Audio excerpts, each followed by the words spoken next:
The filmmakers have taken a good decision to release this film on OTT. आणि मी असं का म्हणत आहे हे व्हिडिओच्या एंडिंग पर्यंत तुम्हाला समजून जाईल. आज आपण बोलणार आहोत सरजमीन या चित्रपटाबद्दल. जिओ हॉटस्टारवर रिलीज झालेला आहे. या चित्रपटाच्या मुख्य भूमिकेमध्ये पृथ्वीराज सुकुमारन, काजोल आणि अब्राहम अली खान हे कलाकार बघायला भेटणार आहेत. या चित्रपटामध्ये लॉजिक या शब्दाला अक्षरशः घोडे लागलेले आहेत. मला एक गोष्ट कळत नाही, ह्या चित्रपटाबद्दल बाकीच्या जे रिव्ह्यूअर्सने सांगितलेलं आहे की एकदम डिसेंट चित्रपट आहे, पण चित्रपट बघितल्याच्या नंतर मला या चित्रपटातली डिसेंटपणा कुठंच दिसलेला नाही. खरं सांगू का, हा चित्रपट त्यांच्यासाठी आहे ज्यांना स्टोरी, ऍक्टिंग, कलाकार, विलन, हिरो, हिरोनी या सगळ्यांशी काही देणं घेणं नाहीये. बस काहीतरी बघायला असलं पाहिजे आणि ते बघायचं.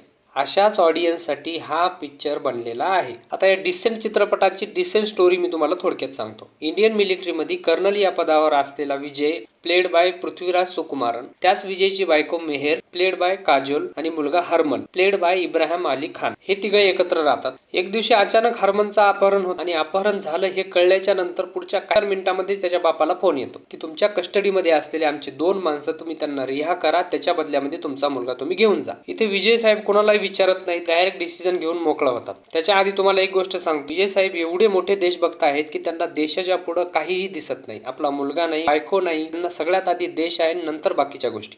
पण तरीही हे विजय साहेब कुठल्याही मोठ्या ऑफिसरला विचारत नाहीत आणि त्या 2 अतिरेक्यांना घेऊन ठरलेल्या ठिकाणी जातात. आणि तिथं गेल्याच्या नंतर विजय साहेबांच्या डोक्यातला प्लॅन चेंज होतो. इकडनं फायरिंग होती, तिकडनं फायरिंग होती, इकडचे 2 मरतात, तिकडचे 2 मरतात. या गडबडीमध्ये विजय साहेबांच्या हातून ते 2 अतिरेकी बी जातात आणि त्यांचा मुलगाही जातो. बसा बोंबलत. आता एवढ्या डिसेंट चित्रपटाची स्टोरी मी तुम्हाला याच्या पुढे काही सांगू शकत नाही. तुमची जर लईच इच्छा असेल आणि फालतू वेळ आहे, जिओ हॉटस्टारचं सबस्क्रिप्शन आहे, तुम्ही जाऊन नक्की चित्रपट बघू शकता. काय माहिती, पण हा पिक्चर टच होत नाही, मनाला कुठंच भावत नाही. ह्या पिक्चरसाठी मला 2 माणसांचं लई वाईट वाटतं. एक म्हणजे जित्या भाऊ, म्हणजे आपले जितेंद्र जोशी. मला त्यांना एवढंच सांगावं असं वाटतं, क्या देख के पिक्चर निवडते रे तुम, काय को लोगों की शिवा खाने के कामा करते. मेरे को मालूम है कि तुमचा पिक्चर मध्ये रोल एकदम मस्त है, पण ऐसे येडे चाळे करने की क्या जरूरत. आणि दुसरा माणूस आहे बोमन इराणी. या साहेबांनी तुम्हाला सांगतो पिक्चरची ओपनिंग स्पीच दिली. ओपनिंग स्पीच दिल्याच्या नंतर हे साहेब डायरेक्ट एंडिंग स्पीचलाच प्रकट झाले. आधीमध्ये ह्या साहेबांचं कुठंही इंटरफेअर नाहीये.